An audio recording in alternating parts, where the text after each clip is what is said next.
Hello class third, how are you? I hope all of you fine.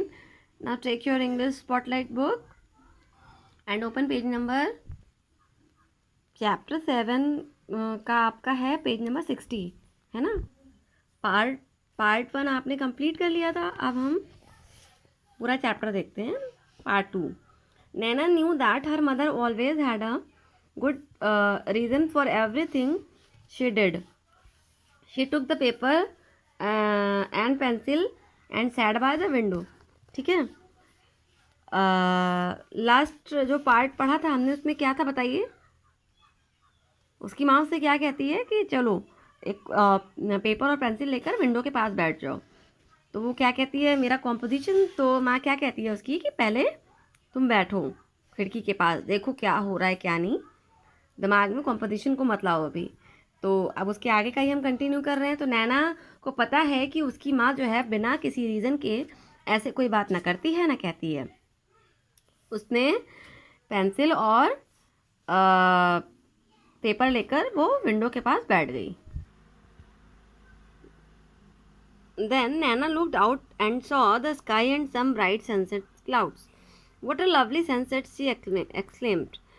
नैना जो है खिड़की से बाहर देखती है और देखती है कि जो बादल हैं वो कहते हैं सनसेट वाले हैं, मतलब सनसेट हो रहा है उस समय। वो बहुत ही आश्चर्यचकित होकर कहती है, don't tell me said her just right. उसकी माँ कहती है कि मुझे मत बताओ, जो भी है बस उसे लिखो। सो नैना began to write about the sunset. She described the orange and pink clouds. She wrote about the distant hills, the trees, the river, the garden, and the birds flying past the window. ठीक है। तो नैना क्या करती है, लिखना शुरू कर देती है सनसेट के बारे में। आप सभी ने देखा होगा ना सनसेट। यस। और वो उसको डिस्क्राइब करना शुरू कर देती है कि कैसे क्लाउड्स हैं ऑरेंज और पिंक कलर के। और वो ऊंचे पहाड़ों के बारे में भी लिखती है जो दूर हैं थोड़ा सा उससे, पेड़, जो रिवर बह रही है उसके लिए, बगीचे में जो बर्ड्स उड़ रही हैं, जो भी मतलब खिड़की के बाहर जो भी वो सब देख रही है सब लिख रही है। As Naina continued writing she forget all about the composition. Naina ने जब लिखना शुरू किया तो वो अपने कॉम्पोजिशन के बारे में बिल्कुल ही भूल गई। Soon her mother came up to her and asked, are you done? Have you finished it? Let's read your composition. उसके बाद उसी देर बाद उसकी माँ आती है और उससे पूछती है, आपने कर लिया, लिख लिया, ख़त्म किया आपने अपना काम, चलो पढ़ना शुरू करो अपना कॉम्पोजिशन। कॉम्पोजिशन एक्सक्लेम नैना, वो बिल्कुल ही आश्चर्यचकित हो जाती है। You told me not to think about my composition. आपने मुझसे कहा था कि कॉम्पोजिशन के बारे में बिल्कुल भूल जाओ। I just had a nice time writing about what I could see from the window. I will read out what I wrote. मैंने तो बस लिखा है वो जो मैं यहाँ बैठकर खिड़की से बाहर देख रही थी।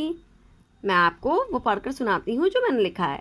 सो नैना बिगन रीडिंग। उसने पढ़ना शुरू किया। I am sitting near the window and I can smell the sweet flowers in the garden. The sky is all bright with sunset. I can see purple, pink, and golden colors in the sky. I do not think that anyone on earth has paint box with such lovely colors in it. कह रही है वो, उसने बताना लिखना जो लिखा है वो बताना शुरू किया कि मैं खिड़की के पास बैठी हूँ और मैं जो फूलों की खुशबू है उन्हें सूंघ सकती हूँ, मैं स्मेल कर सकती हूँ उन्हें।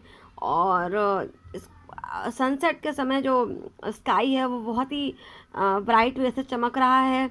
मैं पर्पल, पिंक और गोल्डन, है ना, ये तीनों कलर्स जो है स्काई में देख सकती हूँ। और मुझे ऐसा लगता है कि जो ये इतना सुंदर कलर जो है जो मैं देख रही हूँ वो शायद ही धरती पर किसी के पास हो इस तरीके का paint box. There is one cloud above the rest which look like a ship sailing in the blue sea. I would like to sail on a cloud. मुझे वहाँ पर एक उन बादलों के मतलब जो है स्काई में एक बादल ऐसा दिखाई पड़ रहा है जो कि बिल्कुल ऐसा लग रहा है कि वो शिप जैसा है और समुद्र की यात्रा कर रहा है। मुझे भी उस बादल पर यात्रा करनी है। The green hills look as if they are wearing golden crowns. I can see a river far away. It seems quite well, although I know it's running as fast as it can to get to the ocean. कह रही है कि मैं जो हरे भरे पहाड़ हैं मैं उन्हें देख रही हूँ। उन्होंने कैसा लग रहा है कि गोल्डन कलर का क्राउन पहन रखा है, सुनहरे कलर का, ठीक है। और मैं नदी देख रही हूँ जो बह रही है यहाँ से कुछ ही दूर पे, और मुझे पता है कि वो जितना तेज हो सकता है उतनी तेज वो मतलब रन कर रही है किसमें, मिलने के लिए, ओशियन में। Okay, the birds are flying past the window to get to home and take care of their little ones. I am glad the birds are not afraid to live in our garden. Our garden is full of flowers like sunflowers, daisies, lilies, and roses. Mummy calls this the month of roses. The sight from our window is very beautiful indeed. अब वो कह रही है, बता रही है कि जो चिड़िया हैं, जो बर्ड्स हैं, वो हमारे जो घर के मतलब खिड़की से बाहर हैं वहाँ पर उड़ रही हैं और अपने घर जा रही हैं। जो उनके वहाँ पे नन्हे बच्चे हैं उनकी केयर के लिए। यानी मैं खुश हूँ कि वो हमारे गार्डन में आती हैं और रहती हैं वहाँ पर बिना किसी डर के। हमारे गार्डन में जो है बहुत सारे फ्लावर्स हैं। कौन कौन से? सनफ्लावर, डेजीज, लिलीज और रोजेज। और माँ क्या कहती है कि जो ये मंथ है वो रोज़ के फ्लावर्स का है। The site from the Windows is very beautiful indebted. जो ये दृश्य है खिड़की से बाहर का, वो बहुत ही सुंदर, बहुत ही मनोरम है, बहुत ही अच्छा है। When she finished, Nana's mother began clapping. जब वो ख़त्म करती है तो नैना की माँ ने ताली बजानी शुरू की। That is a lovely composition. बहुत ही सुंदर रचना है। A composition? exclaimed नैना। फिर से वो आश्चर्यचकित हो जाती है। Is that a composition? क्या ये composition है? Yes Naina, and a very good one. बहुत ही अच्छा है, replied her mother. But it does not even have a subject. ये कोई, लेकिन माँ इसमें कोई सब्जेक्ट नहीं है। Said Naina, we can find one for it. Continued her mother. उनकी माँ कहती है कि चलो इसके लिए हम ढूंढते हैं। Have you not written about the beauty of nature?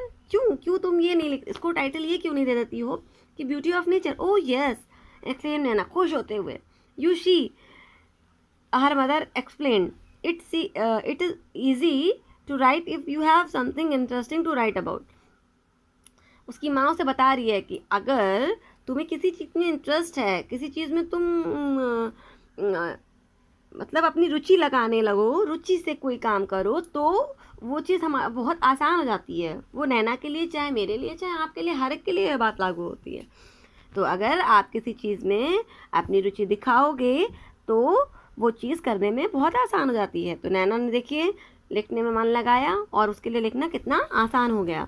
The next morning as Naina left for school she gave her mother a kiss and said, जब अगले दिन वो स्कूल जा रही होती है तो अपनी माँ को प्यार भरा किस करती है और कहती है, it is not it strange that I wrote such a long composition without knowing it. ये बहुत मतलब मैंने एक लंबी जो है रचना लिखी बिना पता हुए कि ये कंपोजिशन है। ठीक है, तो आई होप आपको ये समझ में आया होगा। चलिए आते हैं इसकी एक्सरसाइज पे। Tick the correct.